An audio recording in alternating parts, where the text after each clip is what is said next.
The Second Battle of Fallujah in November 2004.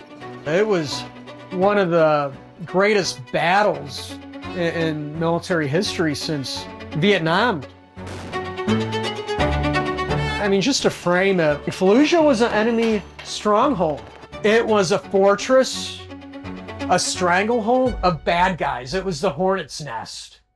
We all thought we were going to die in Fallujah. We all thought we were going to die in OF1, right? And it was just house to house. It was a city, urban environment. And there was nobody in that city other than people that wanted to fight us. It was like the Super Bowl for the insurgency. Yeah, we dropped the pamphlets, said get out of the city. They knew we were coming. So it was there to be a gunfight. That's what it was. They were basically cordoning off the area and sending out a freaking come as you are message to any insurgent wanting to kill an infidel. I just saw dauntless courage. I remember our company gunny was getting body bags one day. I just happened to look over and he was putting them in the back of the truck. That's when it really hit. It sank in, I saw him and I'm like, holy f***, those are body bags. This is real. This is no joke. We're going in. Dauntless courage. Just doing what they had to do to survive. The combat in Fallujah was the most intense. I mean, it was a day in, day out grind. I mean, you're kicking at every door of every house on every street. And then when it happens, it's just total chaos. I mean, the intensity is out of this world. It was a hornet's nest. And we were tasked with going in there and eliminating the threat.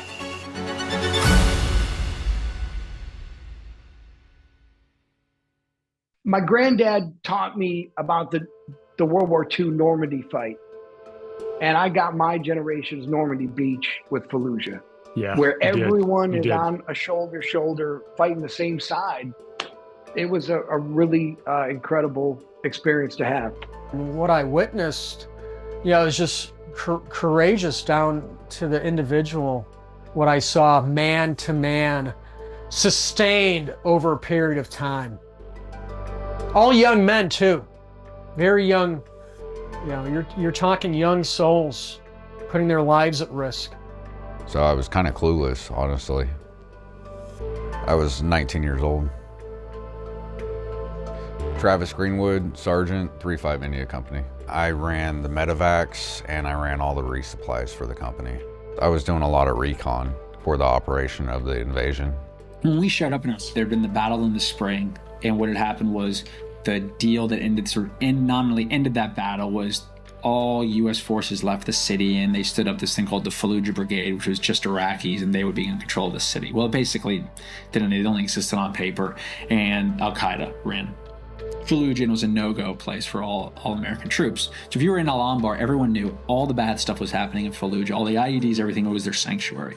When the Iranian Revolutionary Coups guys came in with the pros, when Al-Qaeda was bringing in the foreigners and you started getting Chechens and Filipinos, and they became the global all-star team of terrorists.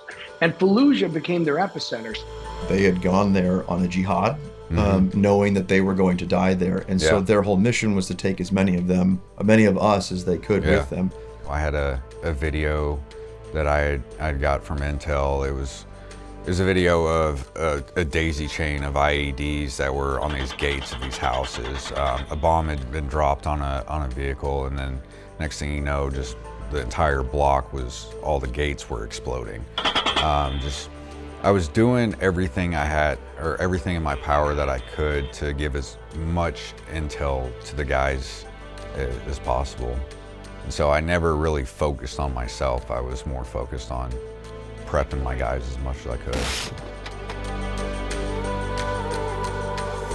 So it was very obvious to us early on, there was going to be a second battle in Fallujah. And even the most junior PFC in the platoon would come up to me and say hey sir, so there's going to have to be another battle in Fallujah. Our battalion rotates back to the States in February. The presidential election is in November. So you think we'll probably go at the beginning of November after the election? And yeah, that sounds about right. And that's exactly when we went.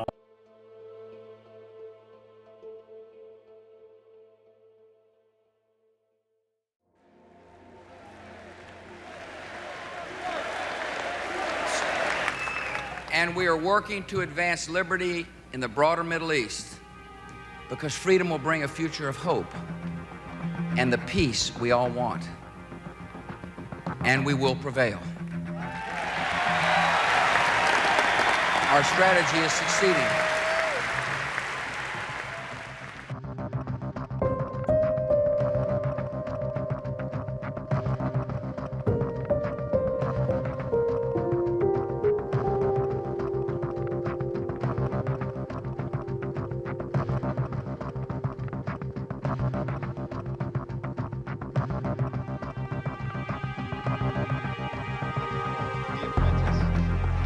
It's time for reality. And next summer, he'll gamble on the casino. Following also back in 2004, those newlyweds. I know it's tuna, but it says chicken. Carmen Electra and Dave Navarro go through this. Fallujah was sort of this outlier, this big set piece, conventional urban battle that was about to go down. My name is Elliot Ackerman.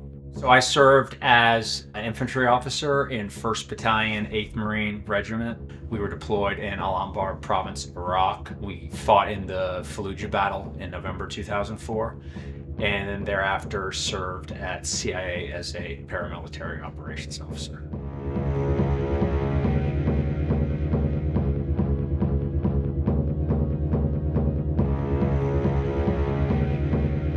So they lined up 6 battalions, 4 Marine battalions, 2 Army battalions. We basically got online at the north of the city. They assigned us, 6 lanes we were basically running, and we wound up by and large pushing north to south through the city.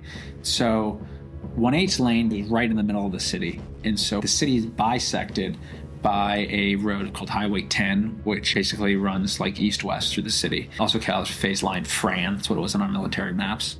And as our battalion was pushing in, our company was tasked with seizing the government complex, which is like right in the center of the city.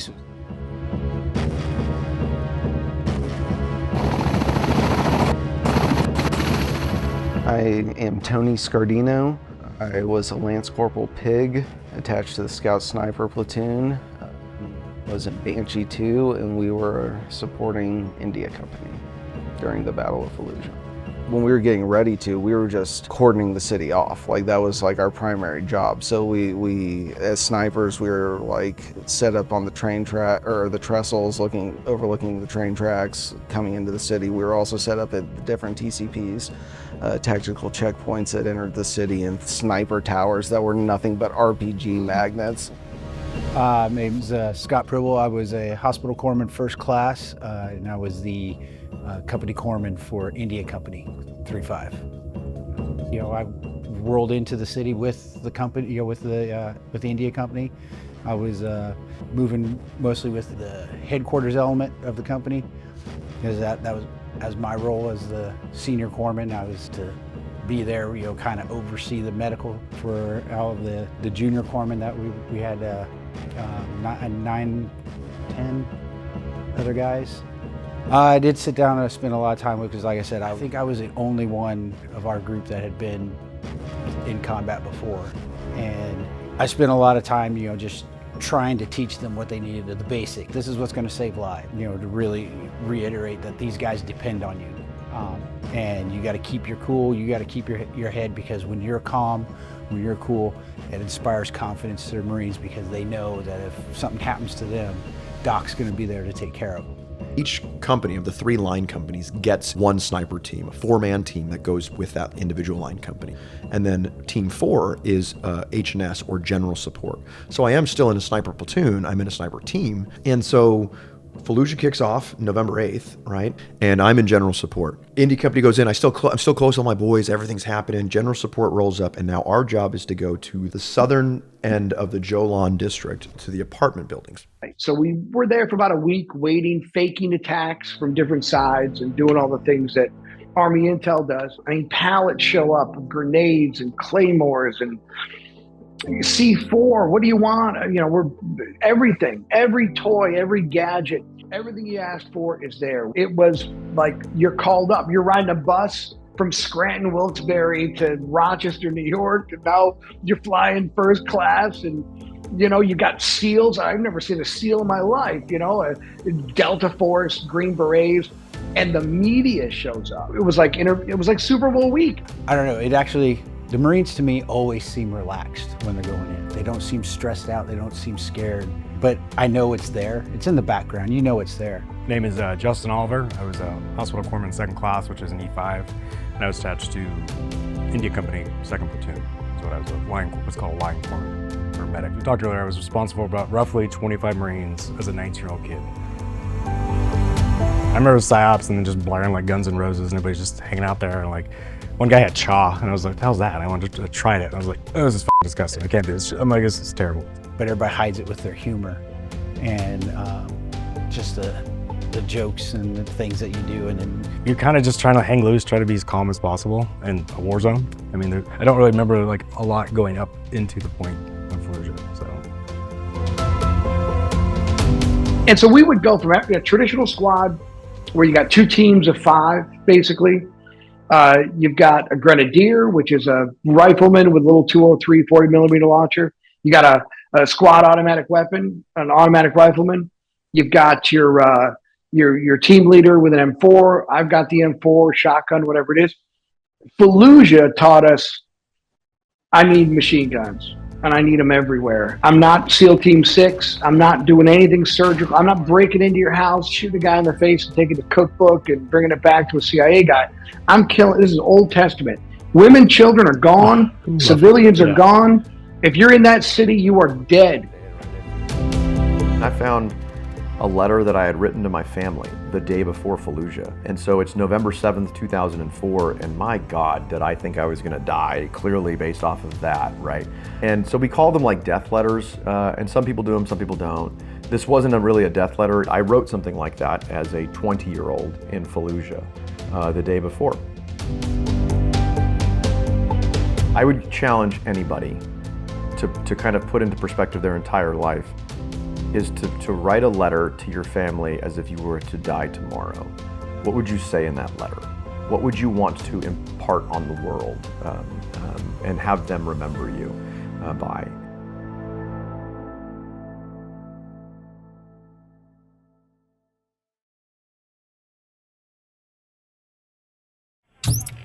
All right, well, I just want you to know our hearts are with you. We're thinking about you guys all the time. Tell us one more time, the morale of the Marines who are with you right now, girding for what could be the toughest fight that you guys have faced since Vietnam.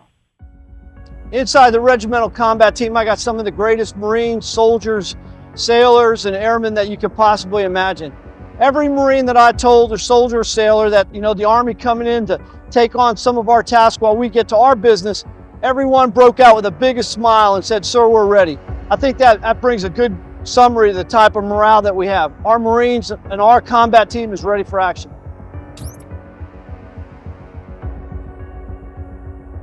And then we go over the berm, we blow it up. Our engineers are incredible, 82nd engineers with us. They're awesome. And our tankers, 163 armor, just animals, just ripping everything up. And then we punch into the city and everyone else is having a hard time getting through the berm. So we punch through, we hit our phase lines, and all of a sudden we get just a wave of attacks. And just everywhere you're looking. And so we realized that everyone has to use our breach over this berm. And we're the only American forces in the city, outside of the Delta guys that are sneaking around. And so we became the only entree on the menu. And so we have to basically fight back to the start point, start again. They're not up to you yet. Start back, go again.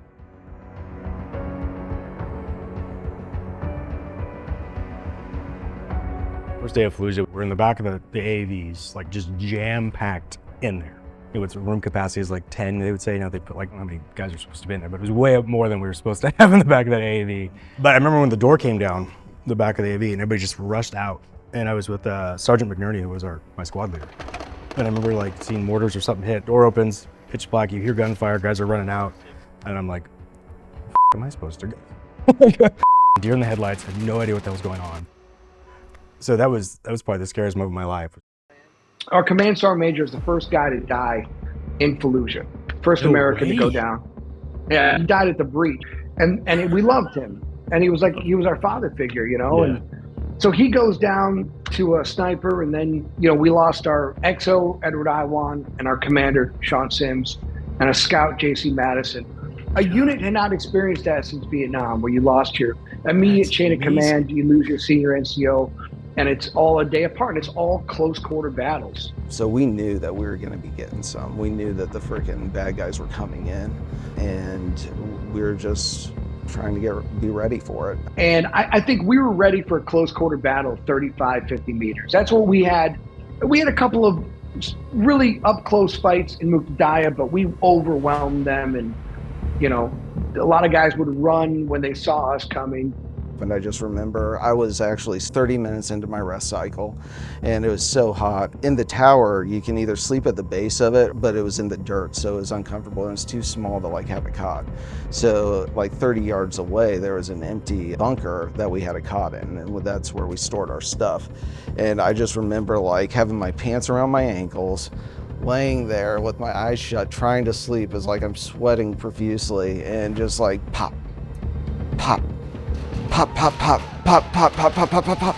And initially I was kind of that's just nothing's gonna happen, it's gonna die down. And then I was like, holy within 15 seconds I was like, this is amping up exponentially, and it's still ramping up. So I ran across the thing with my pants around my, trying to pull my pants up, with my gear on, all haphazardly, and my gun trailing behind me. And I look up in the tower, and Justin Taylor's up there. He's like, everywhere, man. Get up here, bring me my flak jacket. Holy I'm trying to climb up there, and I just remember, boom, feeling like a shockwave go through the freaking tower. And I was just like, we just got hit by an RPG.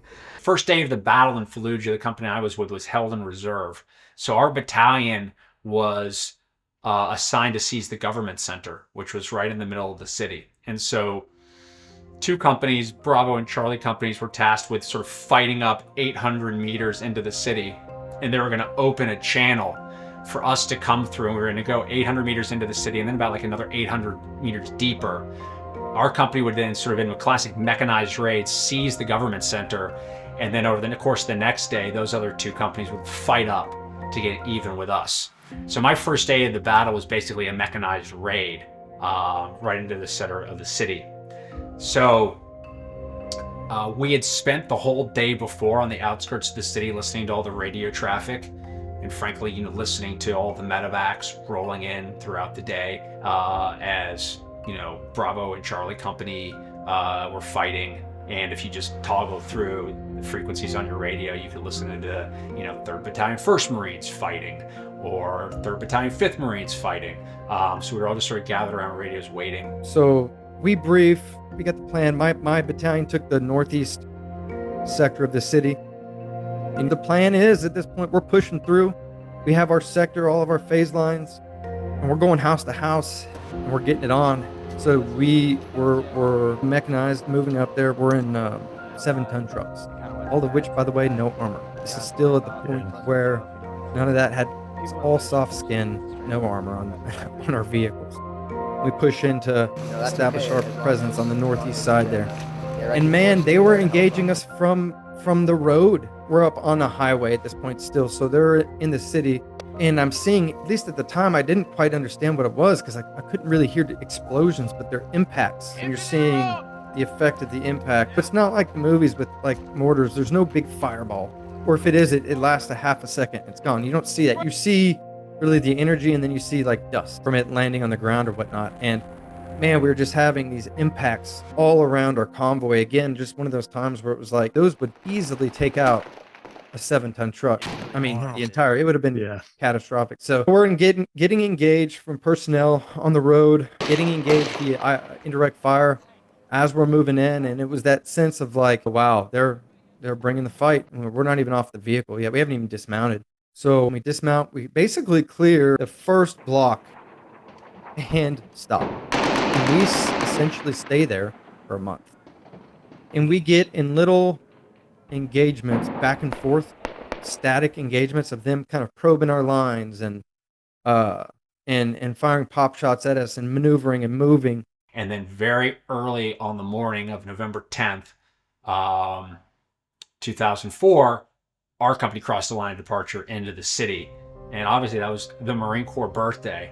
So as we loaded into the ramps, I'll never forget sort of, very that sort of dim glowing light in the back of the Amtraks, Marines breaking off pieces of pound cake because we eat the birthday cake that day. So, oldest and youngest Marines, and taking and eating that cake, almost it looked like it was like kind of like communion wafers, sort of how I always remember it.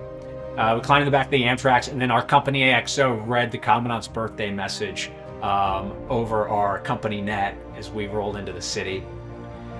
It was pretty quiet at first, and I think we got into the government center about 4 or 5 in the morning, and we had rehearsed this mechanized raid over and over and over again. And so we started moving building to building. Our platoon was tasked as sort of the 3 platoons in the company. We were the main effort assault platoon, so we were moving very quickly through all these buildings. By around the time the sun was coming up, we had assumed a platoon battle position on the southern end of the government center, which at this point made us the southernmost element for our entire battalion.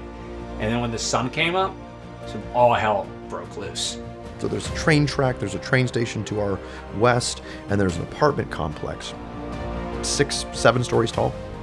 So Guillermo Sandoval, Memo, my partner, who's Team 4, General Support in this thing, we are going to get in the apartment building, and then we're going to cover as the grunts make their cross to this threshold into the city. They're going to gain their foothold. On the way into the apartment building, it gets like zippered up with like fire. We're getting shot like on the way in. Okay, so Memo was carrying the M40, which is the 7.62 sniper rifle, and I'm the pig in the sniper platoon. And so in this relationship, Memo was acting as the hog, right? And I was the pig. What's a pig? In the scout sniper community, you're one of 2 things. You're either a pig or you're a hog. Pigs are the professionally instructed gunmen who are trained by the hogs, who are the hunters of gunmen. Pigs haven't been through school yet, but they're trained by the hogs who have, so they're professionally instructed. It's a colloquial term, like it's a term of endearment. So we climb up these stairs, we get to the 5th floor of this apartment building. It's completely vacant, right? I set up, and we're covering into the city. Now we can see into the city. And then all of a sudden, we're getting like moving tables and whatever, and and getting set up as everything's kind of kicking off, and then artillery's hitting, cobras are hitting, everything's kind of going on, chaos. And then we hear footsteps coming up the stairwell. So now Memo and I come around the corner, and we're like pieing and holding on these stairs, and who comes up? 2 Navy SEAL snipers, one by the name of Chris Kyle. So Chris Kyle and his partner cruise up. Him and his partner are literally across the hall. And I'm telling you, it's a very small apartment, so across the hall is 5-10 feet away out of the room into the very next room. And so now, on the left-hand side of this apartment are the Marine snipers, and on the right-hand side are the Navy snipers. And okay, they have 300 Win mags, right? They got like way better guns than we do. And then we start this competition, right? And so like as we're going, like, we'll hear the 50 cal go off when I'm shooting or Memo shooting, and we're like, Marines won, right? And then like, again, people are gonna hate this, but like the Chris Kyle are like, Navy won, right? And so we have this like, I mean, again, like I get it, like I understand the humanity and everything now, and in retrospect, I completely understand that. But it's hard for me to quantify when people are like, well, do you enjoy your job? No, I don't enjoy the act of killing people, but I enjoy the idea of being able to train your entire life for a specific purpose and getting to do that purpose. But I was very happy to be taking out an enemy combatant that would have the opportunity to harm one of my comrades. We were the angels on their shoulders. That's my job, is to take care of them. And so, yeah, I'm proud of the fact I did my job. And so that led to some of the problems, some of the animosities. I'm a pig who's rocking the Sasser, and I'm getting a lot of work done, is what Aaron said, right?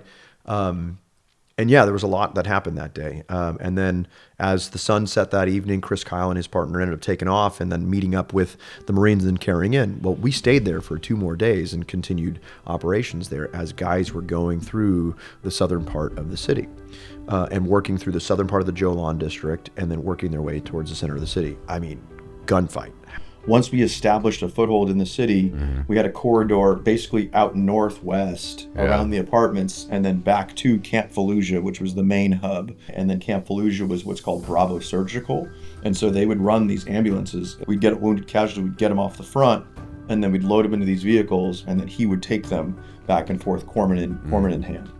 Yeah, that was pretty interesting because, I mean, and my only response was, I'm the only medevac.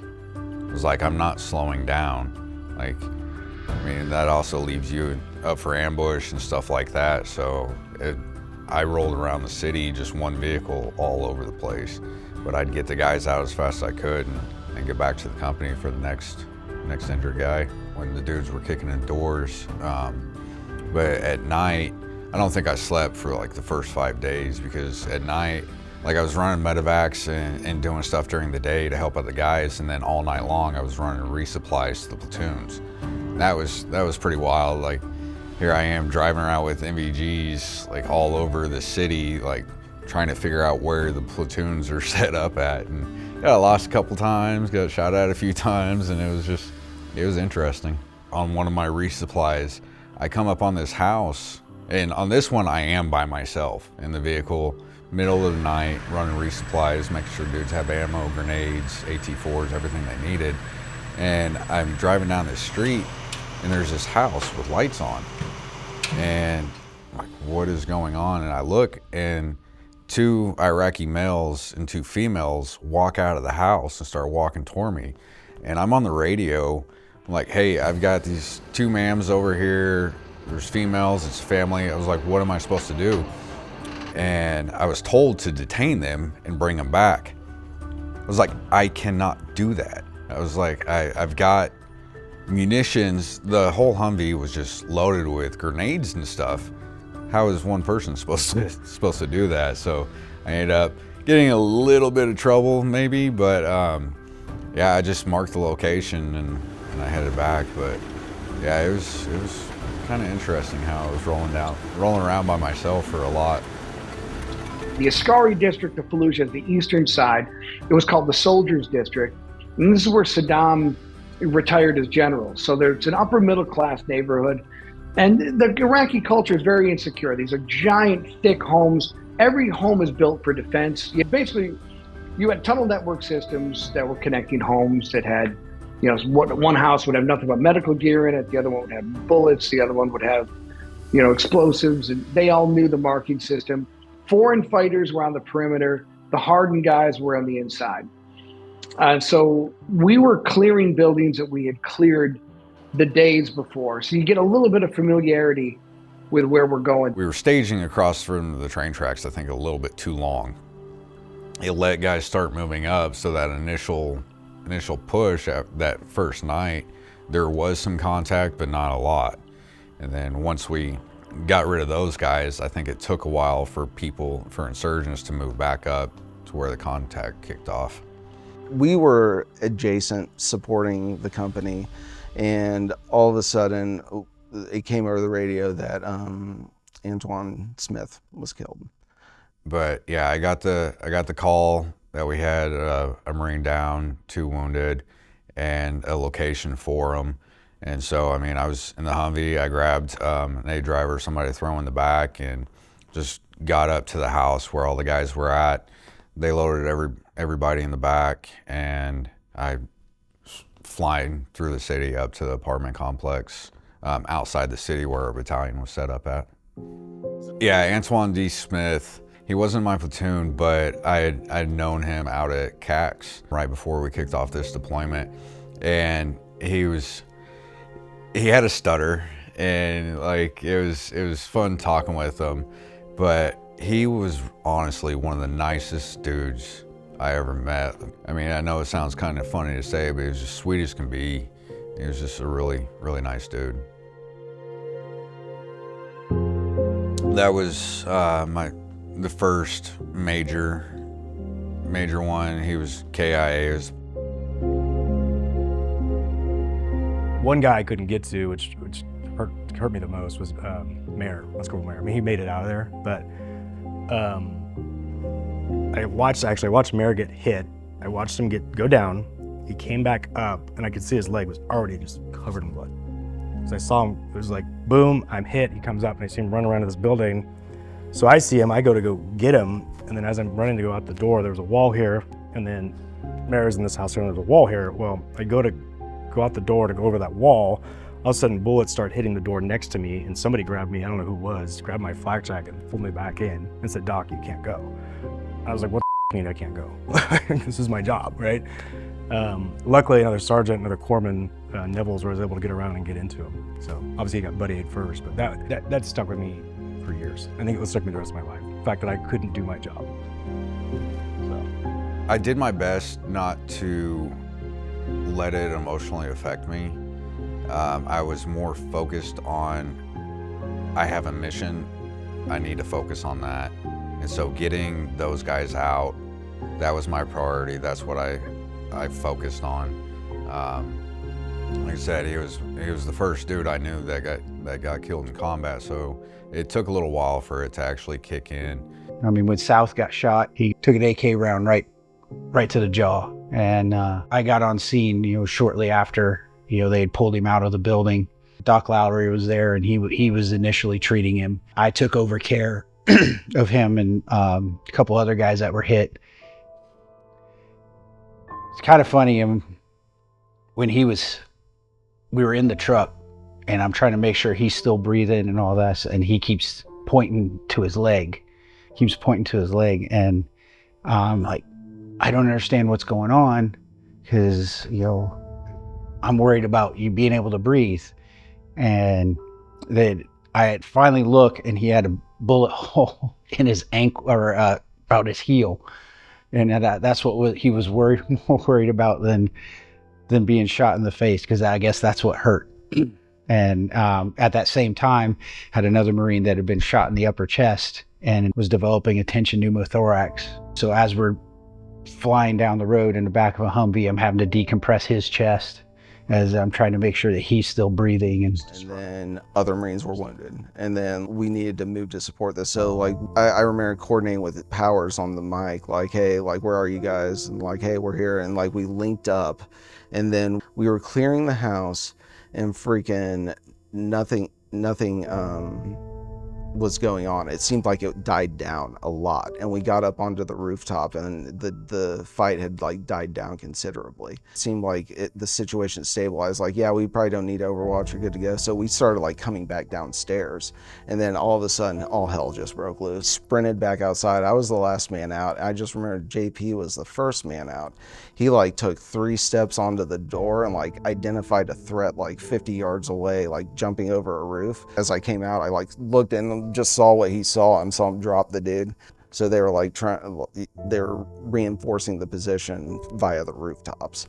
And so we started engaging them with like grenades and everything else. I was on the leftmost part of the roof, and JP was directly next to me. And I remember like shooting, like seeing a target and like engaging him. And then like all of a sudden, like JP was just like on top of me, and he was engaging this way. And so he saw like to my left, there was a flat rooftop, and we could see like the windows of the next door house over. And there was an insurgent in there with like a machine gun, and he started like shooting at us. And freaking, so JP took him out, and we realized we're in a L-shaped ambush, like a multi-story L-shaped battle. And it's just 5 of us engaging in both directions. And so Blake had the idea we were going to split our forces. His team was going to climb up onto the rooftop of the adjacent house, and while they were doing that, Justin and I would jump over the wall and like close the distance across that rooftop to engage through that window and engage those threats. So that was the plan. Sure, with just one. Yeah, the reality went a little bit different.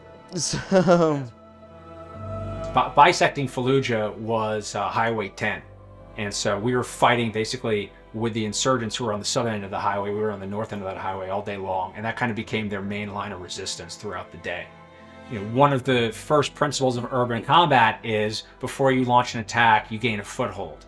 That night, our company commander basically let us know that the entire battalion, which had now sort of fought up even with us, the entire battalion was going to cross Highway 10 the next morning. During the course of that day, one of our other platoons, there was a friendly fire incident where GBU 38 was dropped on that platoon. A bunch of Marines were hurt. We started taking some casualties throughout the day. Our weapons platoon commander was killed that afternoon. And sort of by the end of the day, we were exhausted. And so he told our platoon that we would gain a foothold for the battalion and we were going to infiltrate across Highway 10 in the middle of the night. We identified this one building where we would gain that foothold for the battalion on the southern side of the highway where all the insurgents were. So we identified that building, and it was sort of at this split in the road, which later became called the Pizza Slice. So sort of like a triangular fork in Highway 10, sort of to the west of our position. And we identified that that would be a good building, you know, pretty close to where the rest of the battalion was, perfect foothold. And so we said, all right, well, we're going to call in an AC-130 just to do some prep fires on this building. We get the whole platoon together, and then we start infiltrating across Highway 10, probably around 3 in the morning. We're in a L-shaped ambush. We're going to jump up here, we're going to pop smoke. Once it's obscured the window, you guys are going to pop the wall, you're going to run over, and we're going to kill these guys in this house. And then you're going to cover down on the windows and the doors while we get over onto the 3rd deck. We're going to come down, and then you're going to link up with us, and we're going to breach in. And it was like, okay, that's what we're going to do. So we pop smoke, and Pell and Blake were able to climb up and scale this rooftop, but as it was happening, like they started getting shot at from that window from insurgents tucked back into the house. So JP joined us and we jumped the wall, and I remember it was terrible. So there's like a freaking 3-foot gap between these buildings, and I remember being like, oh my, like Justin and JP like maneuvered it seamlessly, and I was like trying to freaking like put one leg here, put another leg here while there's insurgents behind me, my like guns dangling between me. I freaking throw myself over, and the ground on the roof next door is like 2 feet lower than the ground of the roof that we were on, and I'm short as it is, and my gun gets stuck between the buildings, and like I'm stuck like with my gun in between the buildings, unable to use it. And I just remember looking to my left and seeing a dude like draw down on me, and the freaking cinder block just exploded, and freaking I fell on my back and like looked at my thing and realized I don't have a primary weapon system. Like, so I drew my sidearm, like ran across the rooftop with JP and Justin. And Justin and JP are like covering down on this doorway and some other windows. I'm covering down on the window that JP engaged the machine gun through, and like I'm shooting through there, throwing grenades between bars. As we ran into that building, it was just a smoke and debris. You couldn't see a thing, and the AC-130 had done too good of a job. So at that point, the whole platoon were consolidating in this building. We're pretty exposed, and the sort of, you know, the question is, all right, well, what are we going to do? So I looked out kind of to this blown out back wall, and I could see another building. But this one was about 250 meters deeper into the city, but it looked like it was defensible and we could fight from the rooftop. I said, all right, let's go for that building. And it turned out it was basically, we called it a candy store. It was like a convenience store. So we get into this building, and at that point, we'd been out, I don't know, over the better part of 36 hours. All we had was assault packs. Most of the Marines were pretty low on water and getting very low on chow. And so we were sort of delighted to find like cases of soda that we could drink, and, you know, Pringles chips and snacks. And we started setting up basically a defensive position in the middle of the night, consolidated it. And when the sun came up that morning, the entire battalion was scheduled to begin its attack at like 9 a.m. The sun came up around, 6:30 or 7. And we just started seeing, little groups of like 5 and 6 Al-Qaeda and Iraq guys, just sort of, insurgents bebopping up towards Highway 10, which had been the front line the day before, just totally oblivious to the fact that we were there. And so our entire platoon just started opening up on these guys. I mean, we were just mowing these folks down. They had no idea where we were. But after about an hour or so, they quickly figured out that we were consolidated in this house and they started surrounding us. After a few minutes, I just heard, like, you boys need some help? And like, look back and it's Clint Allen East and Shane Killian. And like, they jump over the wall, they freaking close the distance and like duck under the windows with us. Shane, he was our radio operator. I was about as close to him as anybody else. So we were both in headquarters together. He was the radio operator for our XO, but like the HQ guys, there weren't very many of us. It was just a couple of us. So like, and when we were in Bahria, we lived in the same little hooch. We worked out together every day, and we were just with each other all the time. That was our billets at that time. Shane was like a PT stud, was like our discipline guy, was like the quintessential Marine. When I was doing the medevacs and stuff, that's when Killian got hit. Super close with Killian, and I'd actually like tried to get him to switch me roles, and I was gonna take over the radio just because the platoon that got hit, those were his guys. That was the platoon he came from with, and he was really distraught over it. And we were sitting on a rooftop, and there was kind of, there was firefights going on. I think the company was pushing into an apartment building, something, and I was sitting up with the headquarters element of the company, and someone came over the radio and was asking, hey, what's all that shooting going on over there? And our radio operator, Shane Killian, at the time, he goes over the radio and goes, be advised, there's a war on. And I just, he was just leaned back against his radio and calm as could be, said that. And I was just like, yeah, that's time. Yeah. And so, because I knew the plan, I was gonna go with them, but I was under the window. So Shane was like, where do you need me? I was like, could you hold security? You take my position. And so I remember going to link up with Justin, and around that time too, it was so chaotic, but around that time too, JP had went back to help out Blake. And me, Justin, and Clint were, I guess, getting ready to jump the rooftop to go over. And I just remember Justin being like, grabbing me and pulling me back and being like, no, we're down a man. We can't. We lost Powers. And I looked, and like, there was a Marine laying on the ground where I just was. And I ran over to him thinking that was Powers, and I rolled him over, and it was Shane. And he was still, in the fight, but he just couldn't do a lot. So I tried to treat him best as I could. When I removed his helmet, so I was like supporting his head, and my fingers sank into the back of his skull. But he was still kind of in the fight because he was a war dog. We loaded him up on the stretcher after I tried to treat him, carried it, ran back the way we came across the rooftop, loaded him over, slid him over, and I stayed in the fight. And I took his rifle. Then shortly after that, we were told, hey, we're pulling back. We're gonna drop ordnance on these and that's what happened. When I was doing the medevacs and stuff, that's when Killian got hit. I got Killian out, and part of my job on top of the medevacs and everything else was when I did medevac these guys, I had to get out their serialized gear, bring it back to the company. They weren't allowed to go off with their serialized gear. We had to keep track of it. And so, when Shane got hit, I had his flak jacket and I was going off, and there was a lot of stuff on it because he had been shot in the head. And I knew he carried a picture of him and his wife in his flak. And I remember I opened it up, pulled out the picture, and just lost it. Absolutely lost it. It's when Muncie came up and just bear hugged me.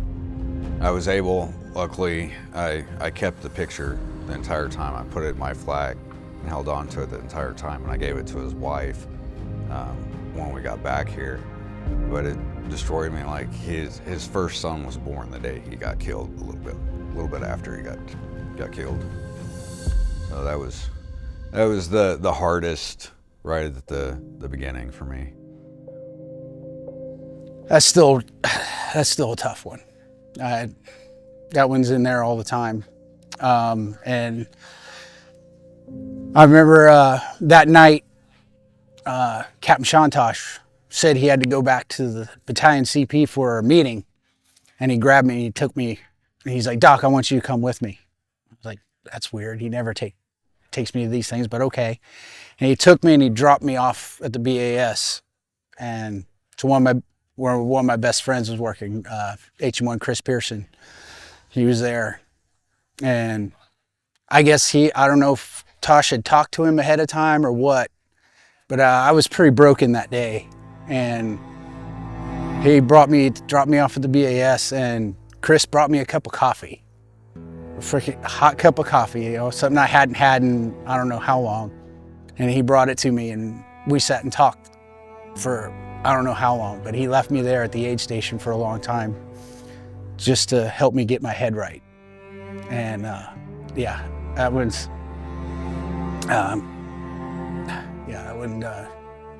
that day, because we lost Smith that day, and Shane, and several other guys were wounded. It was a rough one, and that's every year it's still a rough one for me.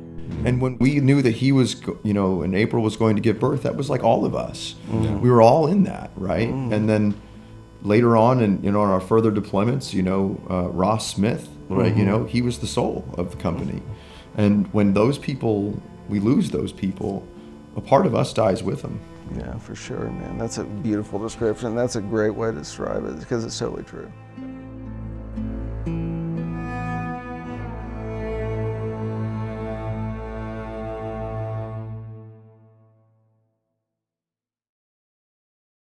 And at this point, too, my battalion that was back in the government center, you know, they were also heavily engaged. So the time of our battalion attack kind of kept getting pushed back. For the first 4 days of Fallujah, I wasn't with any single line company. We were general support. We were helping Kazafac. We were shooting if we needed to. There's other missions that we ran adjacent to because I was general support. Well, Team 2, Banshee was our call sign, Banshee 2, got in a really bad firefight in the Jolan district with the India Company, and a lot of Marines got hurt that day, to include a Navy corpsman, Doc Pell. Doc Pell got wounded really, really bad. He was going in between two buildings, and then they kind of hit him a lot. His life was saved, but he was hurt really, really bad. And so what happened was Team 2 was down a man. And so then what happens is now I'm combat replacements. And so I go into Team 2 and I continue the rest of the push in Fallujah. We're clearing houses with the grunts, right? Like I came from India Company and I'm supporting India Company. So we're with them, house to house, fight to fight, whatever it was. And then what the snipers started to do was we used the snipers as kind of like a squeegee. So at night, it was really weird. Everybody fought during the day and then understood that like, when the sun set, there was no more fighting. Like everyone went and like smoked cigarettes and like ate dinner, and then the sun would rise. And so what the snipers would do, we would go out and we would move ahead of the forward line of troops, and we would set up a position that would cover a long axis. So what the Mujahideen would do is during the day, they would have fighting positions and they would fight with us, and then they would fall back, and then they would fight and fall back and fight and fall back. So we hit an artery where we would stay and they would cross that artery when they were falling back. And so we were like living. We didn't know what houses we were taking. We would have to make what we called like a surreptitious entry. We would have to cut locks, get inside, right, move in very quietly, conduct, you know, everything in the most sleuthy thing ever, and then set a position and like not even breathe, and then set a position for the next day's fight. The good guys knew what building we were in, and then they would push the Mujahideen into us. Was kind of how we worked every single night through Fallujah. And so then they would cross our line. We'd call them. We'd call in airstrikes. No, we didn't move. We had to put like broken glass on the stairs and locks and C4 and whatever to be able to protect ourselves. We were in wild zone. We were like in the Badlands. So we'd fight during the day, and then at night we'd go out and do recon. And we'd do satellite patrols, 2-man patrols at sometimes, like doing man you know, in the middle of the city, like with nods, nothing but hand and arm signals, like alone and unafraid, hundreds of meters ahead of the freaking like company. So the time of our battalion attack kind of kept getting pushed back. And by the early afternoon, we had taken some casualties. My platoon sergeant had been shot in the head. One of the machine gunners in the platoon had been shot through the femoral artery. It was bleeding really badly. And so I called in a Medevac. They sent out 2 Amtraks, you know, these amphibious armored vehicles we Marines use. And as soon as they left the government center, one of them was taken out in a catastrophic kill with an RPG. So it was just sort of lying there in the middle of Highway 10, you know, on fire, burning. And so we had no Medevac at that point. Yeah, the very northeast corner of the city was like, we essentially had pushed everybody over there. And so we bottlenecked them to the corner of the city, and we took a lot of casualties over there. I actually comes up on my, basically my platoon TAC is, and a first lieutenant's gonna be Sonny Rollins, who was a mobile assault platoon commander. So he was out there just with like some light-skinned Humvees with, you know, 50 cals and Mark 19s on them. And he, on his own cognition, just rolled his platoon down there. And we link up, we get our casualties out, which was really tough to do.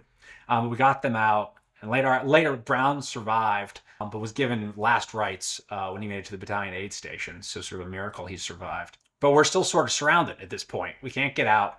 It's only getting more intense, and it's sort of early afternoon. I was on the radio with my company commander at one point, kind of talking about what we were going to do. And he said, listen, the battalion attack's going to go. It's going to go at, you know, 3 o'clock. We're coming. Be ready. You know, we're going to link up with you in stride.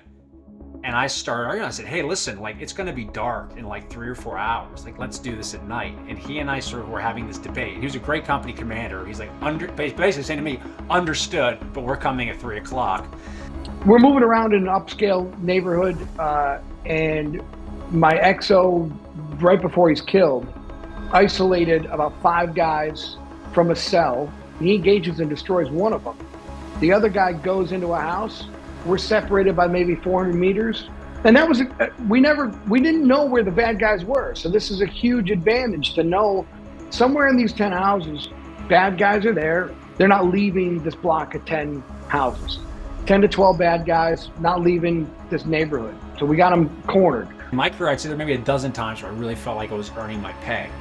And one of them was that moment on the radio with my company commander, because I remember probably anyone who wasn't manning a fighting position was sitting there listening to that conversation, because they could overhear him on the radio and they could see me talking, and they knew that however that conversation went meant whether or not we were going to sort of have to run out into the jaws of whatever was awaiting us further south in the city, or whether or not we'd be able to hold tight for 3 or 4 hours. I didn't have my way, and we got told that we needed to push. So I remember I ran downstairs to the candy store. There was only one door in or out of that building.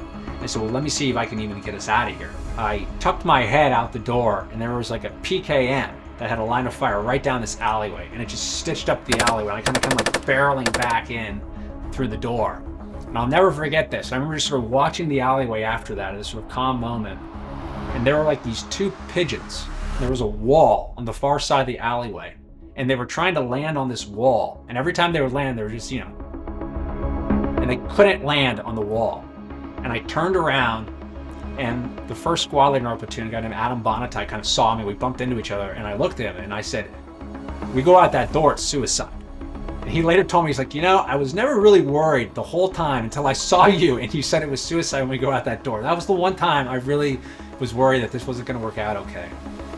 In Fallujah, air support became like a deli. You got a number. There's, you know, everyone needs a bomb. So it was like, you know, you waited, like the DMV, like, when's the bomb gonna come? Like, if you got a bomb, nobody else got artillery. Nobody else got Apache support. If you got a bomb, everything was cleared, and you just had fixed wing in rotation. So you're basically occupying the battle space if you get a bomb. So you waited, and you waited. Marines are using them, scouts are using them, everyone's using bombs. So naturally, I wanted a bomb, but we couldn't get one. And we walked into house after house after house, and we didn't get anything. And then we walked into a house, and it was like the Battle of Gettysburg. And at that point, I was trying to figure out, all right, well, how are we going to get the platoon out of this building? Because we go out this door, it's going to be really, really bad. And I had this great combat engineer who was attached with our platoon, a guy named Davies, who was a corporal. And he was from like West Virginia, super colorful. He had this condition called periodontitis, which basically meant like all of his teeth had fallen out when he was like 15 years old. So Davies wore dentures. Anyone who was Iraq there remembers the great tent fire of al-Assad. And Davies' teeth had gone up in the tent fire. So he had no teeth. So we told him he could go to Ramstein to get new teeth. They would take like 6 weeks. But he like refused to leave. He's like, no, man, I'm staying. So Davies did that entire deployment with no teeth. So Davies kind of sits there, and Davies is like, hey, sir, like, you know, I bet like this building's like built pretty strong. I built if I pack a bunch of C4 on the far wall, we all go to the other side of the building, I could blow out the back wall, make us a new door. And so like no one else had any better ideas. So I was like, all right, well, that's what we're gonna do. So we all, you know, at that point, the whole the whole battalion is sort of assaulting south. We got to get out of this house. I'm being pushed a section of tanks to help us. And we've been told we were going to basically a phase line 400 meters south of what's called phase line blue, which is sort of an arbitrary line. It was a road. So the mission was now get to phase line blue. Davies stacks a bunch of C4 against one side of the house. We all get to the other side. You know, he pulls the fuse. Huge explosion. You know, we're all got our fingers crossed that the house isn't going to collapse on us. It doesn't. And then we all just go barreling out the door that Davies had made, and at that point we were into the assault, and the platoon, we basically just for the next 5 hours, it took about 5 hours to go 400 meters, are just kind of fighting up to phase line blue. And you know, to this day, so much of that assault is blurred to me. Like kind of time just sort of takes on these weird proportions. Chris Oley is our saw gunner in another squad.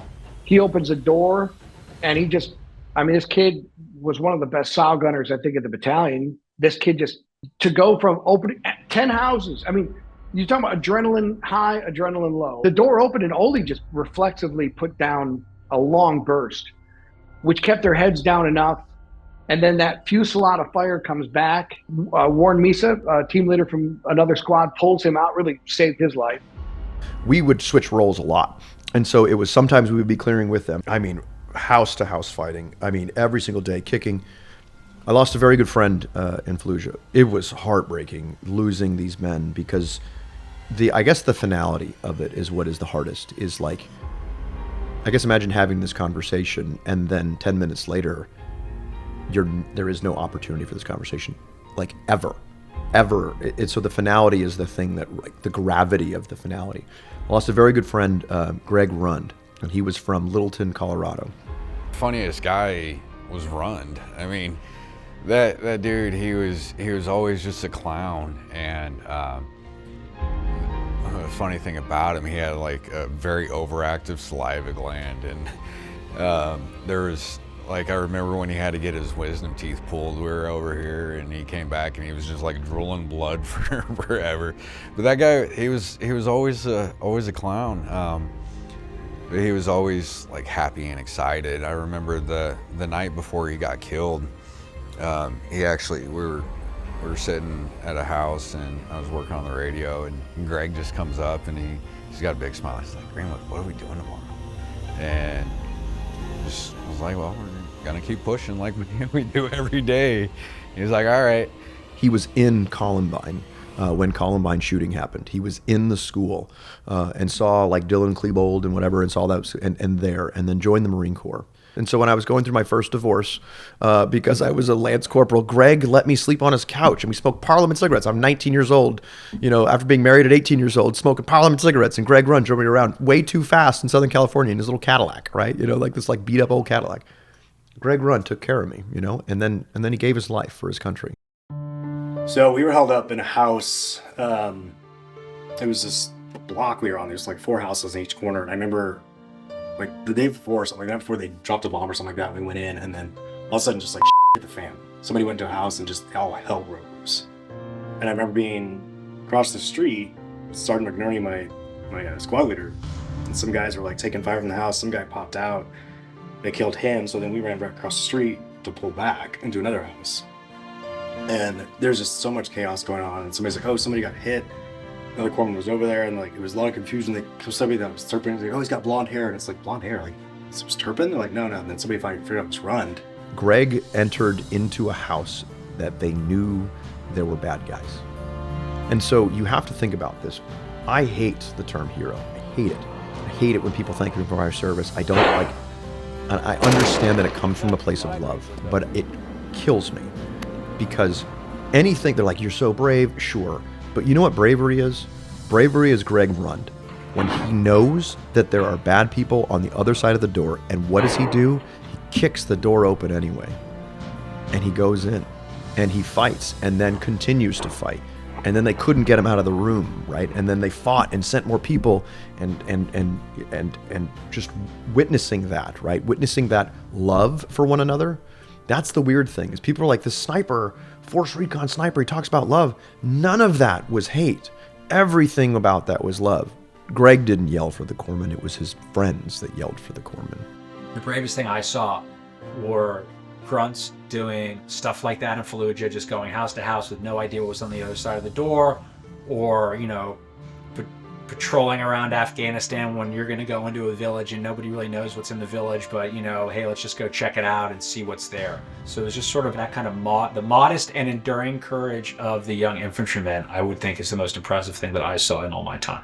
It's impossible to stay focused when, you know, oops, something's here, it isn't there. You see blood, you see a body, and these houses are booby-trapped, and they know our tactics, and it's psychological as much as it is physical and mental. They're getting into your head. It was tough that I didn't get to take him, like because he was from my platoon. We were super close. And you know, he was another one that I worked on him until we got him all the way out of the city into Camp Fallujah, all the way to the surgical company. But it's just. Any one of them, you lose in any one of them, it's personal. And it's like, you get through the rest of the day, you get through the battle, you move on, but then like that night, it just hits you all. The whole platoon was just, because Mayor got hit, but we didn't lose him. Yeah, Medevac run, actually, we lost him. So that was huge. That haunts me. And the worst part about that was, Greg died on December 11th, 2004.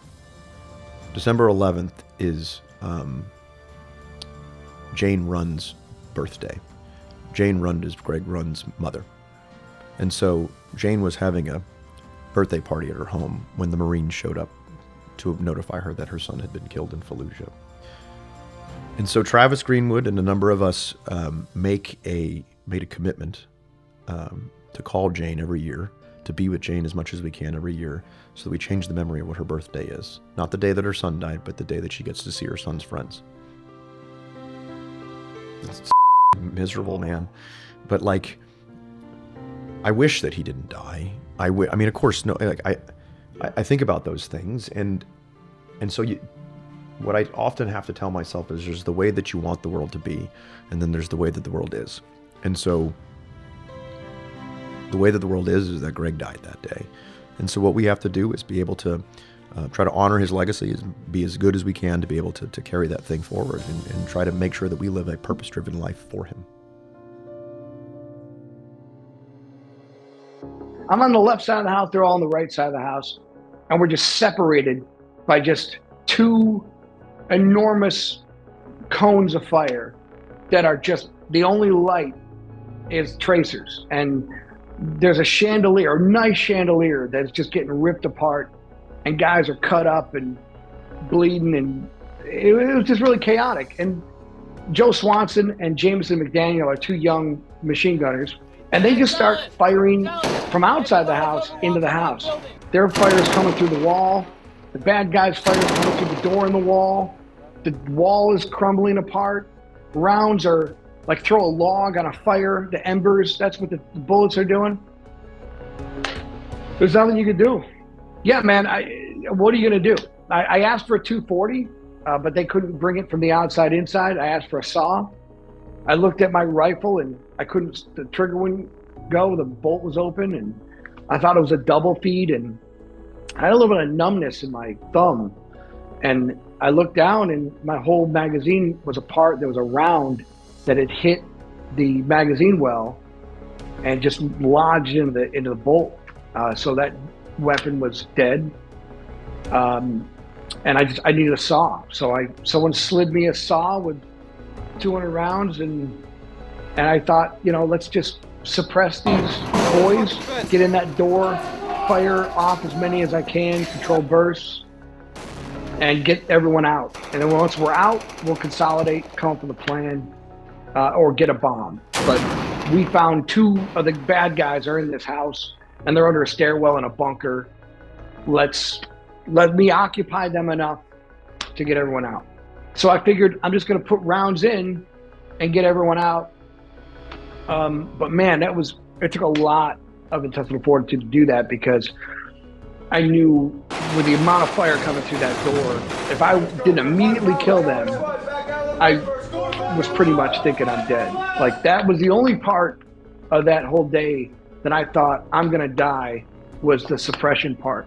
That's the part that took the most amount of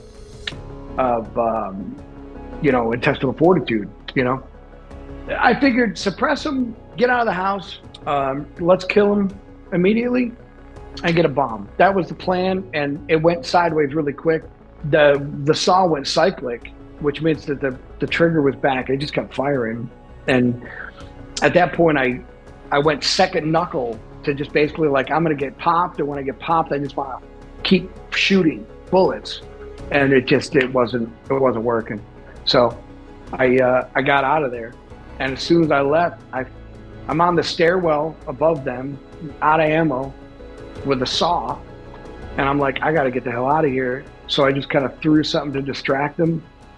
And I ran, and I just felt the bullets coming. And I was like, I didn't get any of these guys.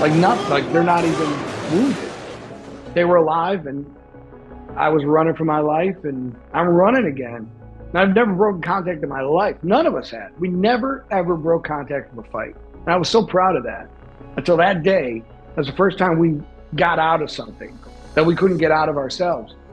We're all got our fingers crossed that the house isn't going to collapse on us. It doesn't. And then we all just go barreling out the door that Davies had made. And at that point, we were into the assault. And the platoon, we basically just, for the next 5 hours, it took about 5 hours to go 400 meters, are just kind of fighting up to phase line blue. And, you know, to this day, so much of that assault is blurred to me. Like, the line just sort of takes on these weird proportions. And I took that really seriously. And it really pissed me off. And I was like, I don't give a And so I just went back in. I figured there's 2 guys. I'm good for 2. I mean, you know, hopefully they got dinged up on my saw, or they're shook, or they're, you know, wounded, hit with shrapnel, something. I can take 2. But I'm thinking there's only 2. There can only be 2. And then I thought, well, maybe there's 3. And then there was fire coming from other sides, and I could hear voices, and I was like, oh, like, I think we might have walked in on the hornet's nest here. But yeah, there was a little bit more, I think 6 or 7. You know, we just kept fighting and got through it. It just felt so quick. We're in audible time. So I just kind of was like, whatever plan I had, you know, let's just take the fight to them. By the time that was all over, you know, we were in a platoon column, first squad, second squad, third squad. Within about an hour, the first squad had been so chewed up. Adam Bonatai, who I mentioned, was wounded. The second squad then took over as the point squad. They got chewed up. That squad leader was wounded too. We finally make it to phase line blue. It's getting dark at this point. We all barrel into this house, and I get up to the roof of that house with the platoon, and I know, you know, that we're not in good shape at this point, but I don't really understand the scope of it. And I lost my platoon sergeant that morning. So the platoon guide, who's a young sergeant at this point, was the senior NCO in the platoon. And I said to him, Menard, like, I got to know, how many combat effectives do we have? So he sort of ran downstairs and started counting people. But Menard did a head count at that point, and we started the day with 46 Marines. And when he found me, he's like, we got 21 combat effectives. And You know, that was I remember that was sort of a real chilling moment for me, because I mean, listen, one of the things they teach you, whether you're a Marine NCO, Staff NCO, Marine officer, is, you know, you are in charge of everything your Marines do or fail to do. And, you know, you're in charge of everything and responsible for everything. So, you know, you feel that sense of responsibility. Like, this was not a good day for our platoon. But what was really remarkable was then all the young Marines like stepped into their positions. So I went from having a, you know, first squad leader who was a sergeant to having a first squad leader who was a lance corporal. And, you know, and that Marine, you know, he did a great job. So that was sort of the first, you know, 36 hours of the battle for us, you know, and then it went on for a month. The Medal of Honor is about what was witnessed. That's what the Medal of Honor is. The Medal of Honor is what was witnessed. And I got a reporter there from Time Magazine. He recorded the entire thing. Michael Wares, I think the only reason why I got the Medal of Honor, to be honest with you. Michael Wares from Time Magazine, Australian, he was with us and filmed it. He's a huge part of my life. He's a huge part of our battalion's identity. But he's got it on tape. So it's like a 29-minute fight from start to finish. And that really rattles me. And then you hear the voices of the insurgents in English and in Farsi talking, you know, and it's just the whole thing. It's creepier to hear it than it was to go through it. Of the 3 squad leaders and 6 fire team leaders in the platoon, at the end of that day, we only had 1 of the original squad leaders left and 2 of the original fire team leaders left. It's a weird experience to get set apart as a squad leader. You're writing the awards for your guys. You're seeing all your guys, and then you get it. And it's a weird thing. And we shared it together. And it made a lot of healing was needed for war and all the different things we went through in life. And we learned that we're still a team and a brotherhood again. And they're amazing men. The Ramrods are really good guys, and I love them. I don't think we're able to say that when we're 20. Yeah. I think it takes you to wait until you're middle age, but I don't know. I could probably give 7 Medal of Honors that day, but 15 years later, they gave it to me. So this is a whole deal. Yeah, I'm grateful that they allowed it to be about us instead of about one guy. Because I tried to make it about us, and I'm really proud that my teammates and my platoon and my company and my battalion allowed it to be about us. So I'm blessed. You know, when we fought in Fallujah, the battle was about a month, but the initial assault through the city took us about a week. And we got ground up, you know, pretty good in that week as a platoon. And the sort of question was, well, what do we do when we hit the south end of the city? So we went from north to south. Like, what do we do when we get to the end of the city? Because we all knew, you know, that we were bypassing centers of resistance, that there were insurgents still behind us. When we got to the south end of the city, our headquarters basically took a satellite image of the entire city. The S2 shop labeled every single building in the city, handed us those maps and said, now you need to go through every single house and clear out every house in the city. And that turned into this massive game of Russian roulette. And the bravest thing I saw were, you know, the PFCs and the Lance Corporals that I served with, like day after day, as their friends were getting ground up, be the first guy to kick in the door of a house, walk in, and have no idea what was on the other side of that door. I remember reaching the final house and seeing the river beneath us, and then kind of turning around and looking across the city and realizing, holy shit, it looks like Armageddon. Mission accomplished. There tends to be a mindset with our deployment and how politically divisive Iraq became, that somehow coalition forces didn't care about the civilians, or we didn't have a connection. That town was ours, and we became a part of that community. When you see children and innocent people gunned down, blown up, it's it's yours. It's your loss. You're seeing grieving people that have been through hell. And, Iraqis want what Americans want. They want their kids to be safe. They want their kids to grow up. They want opportunity. They want jobs.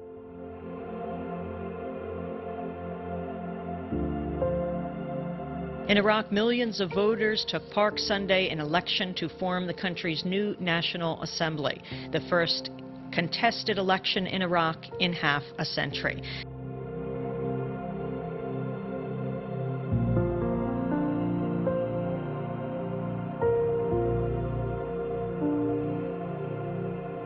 And there's a lot of joy, as far as I'm concerned, in seeing the Iraqi people accomplish this major milestone in the march to democracy. There's millions of people voted.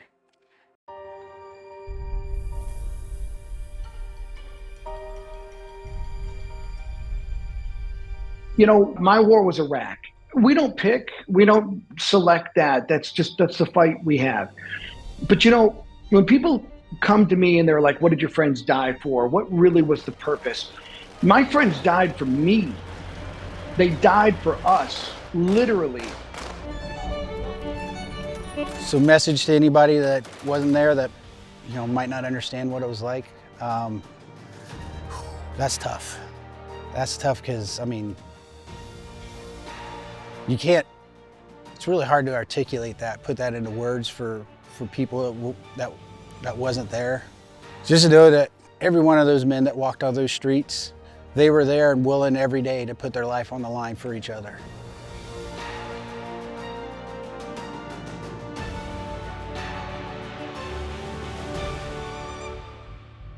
That's what we were sent there to do. And I think that I knew there was a historical battle because none had been fought to that scale, but I think that this was also kind of like almost like a message to the insurgents of the world. Like, we don't care, bro. We'll find you. I had a long conversation with a young corporal yesterday, and I've heard some of the guys say, oh, if I could be with the same guys and go back and do it again, I'd do it in a heartbeat. I actually thought about it, and I was like, with all the guys we lost, all the guys that have killed themselves since, and all the anguish that everybody's been through because of the repercussions of that battle, I was like, no, I wouldn't do it again. Obviously I would go there and be with the guys if I had to, but if I could go back in time, we're not 3-5 isn't doing this battle. No, I wouldn't go do it. Did I think about what it would mean if I died when I was in the service? Yeah, I thought about it. What were the stakes? They were pretty manageable for me as a very young man with no significant attachments. What I really think about now, what really hits home with me now, are what the stakes were for the guys I served alongside who were older, who had families.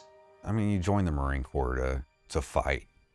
I joined right after 9/11. I knew what I was getting into. You join a fight, but the burden of war, I wouldn't put that on anybody. These men, they're everyday guys now, and you don't know it. You don't know that these guys were there when you see them on the street, you meet them at a bar or wherever. But they're all something special. They all carry something special inside them, and sharing this and being able to be there together is really important, and I'm thankful for it.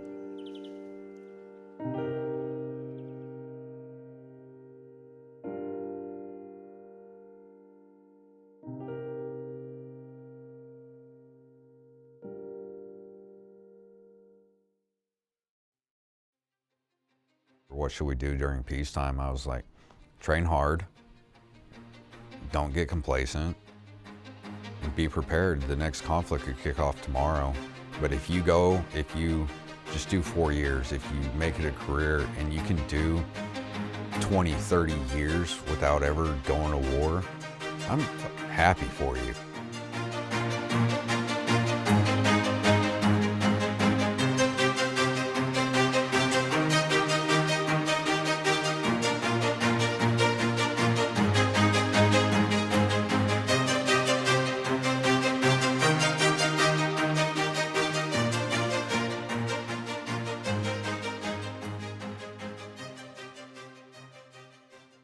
Just a quick word from our sponsor, Veterans Help Group. Some of you may be struggling with things today that weren't there before you deployed, or maybe you're noticing this in a loved one, like a spouse, son, daughter who went downrange, came back a little different, like many of us. Trouble sleeping, dealing with pain, stress, mental health issues, maybe a whole lot more. And the question is, what can you do about it? Well, let me tell you, you signed that contract, you served your country, you earned your benefits. That's why I want you to do yourself a favor and call our friends at Veterans Help Group today. They're here to help you get your benefits. I've navigated the VA system to get my own results and benefits. It can be hard at the best of times, and Veterans Help Group makes it that much easier. You see, Veterans Help Group knows the VA because VA disability is literally all that they do. Whether you've been denied or appealing or filing for the first time, it doesn't matter. These guys know how to get you approved for 100% of the benefits you deserve. They've done it for thousands of vets just like you and your loved ones who served. Go to veteranshelpgroup.com or call Veterans Help Group at 855-233-6144 and tell them your buddies Ryan and AJ from Combat Story sent you. That's veteranshelpgroup.com. Veterans Help Group does not guarantee outcomes and past performance, does not guarantee future results. The company is neither a law firm nor affiliated with any part of the U.S. government, including the VA.